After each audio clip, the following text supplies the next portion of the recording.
आज का ये programme Caster Jewellers White Abbey Road Bradford के ताउन से पेश किया जा रहा है।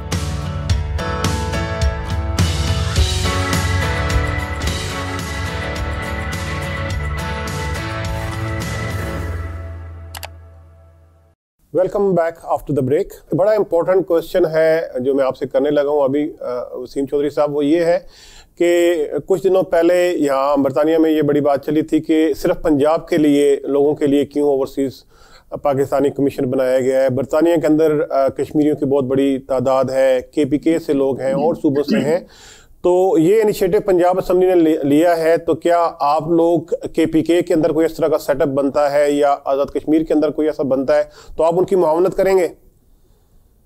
जी, मैं एक खुशखबरी आपको देता चलूं जो बहुत जल्द इंशाल्लाह सामने आ जाएगी। आपको जैसे कि मैंने पहले बताया कि इसके एक्ट में बहुत सारे इख्तियारात मौजूद नहीं थे और हमें बहुत सारी दुश्वारियां हो रही थी। तो वो एक्ट जो है वो हम 16 माह से उस पर काम कर रहे थे। हमने बड़ी तगोदो की है, बड़े इदारों के पीछे चक्कर लगाए हैं और हम आपको पता है जैसे माशाल्लाह हमारे ब्यूरोक्रेट्स हैं वो भी बड़ी ओवरसीज से मोहब्बत करते हैं, जल्दी वो काम होने नहीं देते। बिल्कुल, हमें एहसास है इस बात का। तो 16 माह हमें लगे हैं, वो लेजिस्लेटिव कमेटी से अप्रूव हो गया है और अभी वेटिंग के लिए लॉ डिपार्टमेंट में है। और हमने ऑलरेडी रिक्वेस्ट की हुई है गवर्नर पंजाब पेशावर साहब से भी, चीफ मिनिस्टर पंजाब उस्मान बुज़दार साहब से भी और हमारे जो एडिशनल चीफ सेक्रेटरी हैं उनसे भी, क्योंकि हमें ऑलरेडी ये 16 माह लगे हैं इसको करवाने में। तो इसको अगर हम ऑर्डिनेंस की समरी मूव कर सकें तो इंशाल्लाह विद इन वीक हम इसकी ऑर्डिनेंस की समरी मूव कर रहे हैं। ऑर्डिनेंस अगर वो हो जाता है तो उसके बाद फिर हमारा ऑलरेडी प्लान है, क्योंकि मैंने ये प्रपोजल जो है खान साहब को दिया था। तो जैसे ही हमारा पास हो जाता है एक्ट, उसके बाद जितने भी बाकी सूबे हैं उनके चीफ सेक्रेटरी साहबान से मेरी मुलाकात है, उनको हमने प्रेजेंटेशन देनी है इस अदारे की, इसके एक्ट की, कि ये काम हमने किए हैं, ऐसे ऐसे ओवरसीज को रिलीफ दी जा सकती है। तो इंशाल्लाह बहुत जल्द दूसरे सूबों में भी ओवरसीज पाकिस्तानी कमीशन जो है वो एस्टेब्लिश हो जाएगा। मैं बड़ा होपफुल हूँ क्योंकि इस पे मैं ऑलरेडी काम कर रहा हूँ, ताकि क्योंकि सारे पाकिस्तानी जो हैं उनका हक है जितने भी ओवरसीज हैं कि उनको रिलीफ दी जा सके। जहां तक गिलगित बल्किस्तान में जो है वो कमीशन मौजूद है, वहां पे इवन के जैसे पंजाब में हाई कोर्ट्स के अंदर ओवरसीज पाकिस्तानी सेल मौजूद है, तो गिलगित बल्किस्तान में भी ओवरसीज पाकिस्तानी सेल मौजूद है, वहाँ ओवरसीज कमीशन भी मौजूद है और कमिश्नर भी अपॉइंटेड है। आज़ाद कश्मीर भी इंशाल्लाह हम उस पर भी काम कर रहे हैं। तो हमारी ख्वाहिश भी है, हमारी कोशिश भी है और ये बहुत जल्द जो है इम्प्लीमेंट भी हो जाएगा। तो पंजाब जो है वो बड़ा भाई होने का किरदार अदा करेगा और इंशाल्लाह छोटे सूबों को इसमें मुआवनत देगा सेटअप करने में। जी देखें, हम सब लोग जो हैं वो खान के सिपाही हैं और खान हमारे जो लीडर हैं वो इस मुल्क कौम के लीडर हैं, वजीर आजम हैं इस मुल्क के। तो जो भी चीज जो हमारे अवाम को फायदा दे सकती है किसी भी तरह, हमारी कोशिश होती है कि हम अपने लीडर तक पहुंचाएं। और वो उनकी भी हमेशा से ख्वाहिश है कि वो जितने भी सूबे हैं सबको बराबरी की सतह पे लेके चलते हैं, उनमें जो भी रिलीफ दी जा सकती है। तो ये भी ओवरसीज कमीशन भी इंशाल्लाह सब सूबों में एस्टैब्लिश होगा। बहुत शुक्रिया जी। मैं अगली जो आपने ओवरसीज पाकिस्तानियों से पाकिस्तान की ब्यूरोक्रेसी की मोहब्बत की बात की, तो आपको पता है कि ओवरसीज पाकिस्तानियों में ये तौसर जो है वो बड़ा स्ट्रांग होता जा रहा है कि हर दौर में ओवरसीज पाकिस्तानियों को फंड रेजिंग के लिए और पाकिस्तान के लिए जो भी हुआ फ्रंट रो में जो है ना वो खड़े नजर आए ओवरसीज पाकिस्तानी, और उनकी सबसे ज़्यादा तवक्कुआत जो है वो इस गवर्नमेंट से हैं।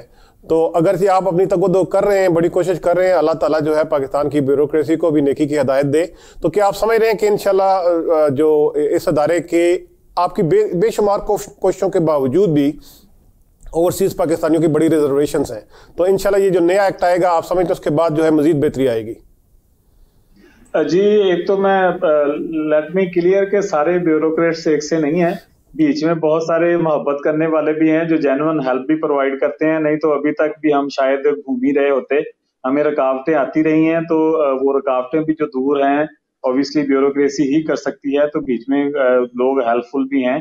तो जी मैं बड़ा ही होपफुल हूँ, क्योंकि जिन इश्यूज की वजह से केसेस जो हैं वो रिजॉल्व नहीं हो पा रहे थे, वो सारे डिस्कस करके हमने फिर ये एक्ट फाइनल किया है। इस एक्ट में एडवोकेट जनरल जो हैं पंजाब के, उनकी मामनत शामिल थी, प्रोसिक्यूटर जनरल की मामनत शामिल थी।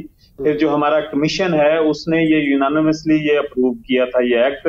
कमीशन में आपको पता है चीफ सेक्रेटरी साहब भी बैठते हैं, आईजी साहब भी बैठते हैं, होम सेक्रेटरी भी, senior member board of revenue भी, चीफ मतलब कि मैं खुद होता हूँ, एडिशनल चीफ सेक्रेटरी भी। उसमें जितने आपके टॉप लेवल के 15-20 ब्यूरोक्रेट हैं पंजाब के, वो सारे उस कमीशन में बैठते हैं। तो सबको पता है, मसाइल का भी पता है, और इंशाल्लाह ऑब्वियसली फिर हम में एक और भी इशू तो नहीं कह सकते कि आप इस चीज समझने वाली बात है कि किसी भी अदारे को आप जब री एस्टेब्लिश करते हैं, उसका एक्ट जो री एनेक्ट करते हैं, तो उसके बहुत सारे प्रोसीजर्स हैं जो आपको फॉलो करने पड़ते हैं।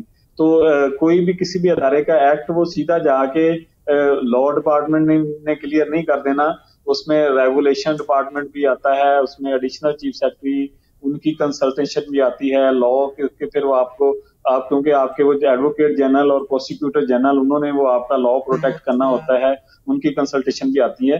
तो बहुत सारे मसाइल्स हैं जिनसे गुजर के आप ये जो करना होता है। और अनलकीली कुछ चीजें शुरू में, क्योंकि मैंने ये एक्ट 2018 के एंड पे ही इसकी प्रोसीडिंग शुरू कर दी थी कि मैं ये सबसे पहले इसको एक्ट को कराऊं, तो कुछ मामलात ऐसे रहे कि 2-3 मरतबा ऊपर जो पंजाब के हेड्स चेंज हुए, जैसे चीफ सेक्रेटरी साहब और एडिशनल चीफ सेक्रेटरी साहब। तो जब ये चेंजेस आती हैं तो हर बंदे का काम करने का एक अपना तरीका है।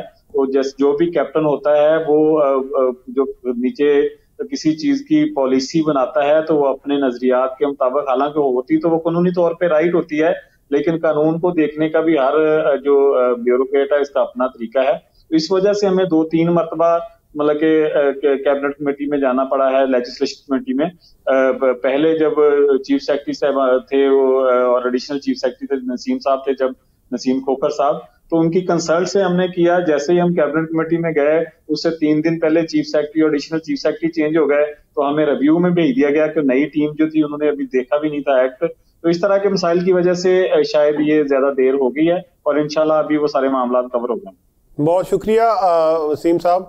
अच्छा, ये बताएं कि एक आम कन्फ्यूजन है जो मिनिस्ट्री ऑफ ओवरसीज पाकिस्तानी है, जिसको जुल्फी बुखारी साहब हेड करते हैं, और जो ओवरसीज पाकिस्तान कमीशन पंजाब का रोल है, थोड़े हमारे नाजरीन को बताएं कि दोनों के रोल में फ़र्क क्या है। देखें जी, ओवरसीज पाकिस्तानी कमीशन पंजाब का अदारा है जिसके चेयरमैन चीफ मिनिस्टर खुद हैं। असेंबली से ऑब्वियसली इसका एक्ट पास हुआ है तो पंजाब की हद तक काम करता है। ओवरसीज मिनिस्ट्री जो है ओवरऑल हमारे पाकिस्तान का फेडरल मिनिस्ट्री है, बाइख्तियार मिनिस्ट्री है। हालांकि हमारा जो अदारा है वो ओवरसीज मिनिस्ट्री के अंडर काम नहीं करता, लेकिन क्योंकि जुल्फी बुखारी साहब जो हैं वो ओवरसीज मिनिस्टर हैं और ओवरसीज के सारे मामला देखते हैं, तो मैं खुद उनसे गाहे बकाहे इंस्ट्रक्शंस भी लेता हूं, उनसे मीटिंग्स करता रहता हूं, उनको सारा जो है प्रोग्रेस भी देता रहता हूं, और जितनी भी नई डेवलपमेंट्स होती हैं वो भी बहुत ही बेवतन पाकिस्तानी हैं, बड़े खैरखा हैं ओवरसीज के, तो वो खुद भी गाहे बगाहे हमसे मसाइल पूछते रहते हैं कि अगर हमारा अदारा को मसाइल फेस कर रहा है, हमें उनकी कहीं मदद की जरूरत है। तो मैं सिर्फ इतना बताना चाहता हूँ कि जितने भी पीटीआई की गवर्नमेंट है सारे एक टीम है, और सारे जो हैं सारी की सारी एक टीम जो है, जो प्राइम मिनिस्टर इमरान खान उनके झंडे के तले, पाकिस्तान के झंडे के तले सारे हम मिलकर काम कर रहे हैं। बहुत शुक्रिया। आखिर में मैं सवाल पूछना चाहूँगा कि आपने जो जब से चार्ज लिया है उसके बाद आपने मुख्तलिफ ममालिक में ओवरसीज़ पाकिस्तानियों की एडवाइजरी काउंसिल बनानी भी शुरू की।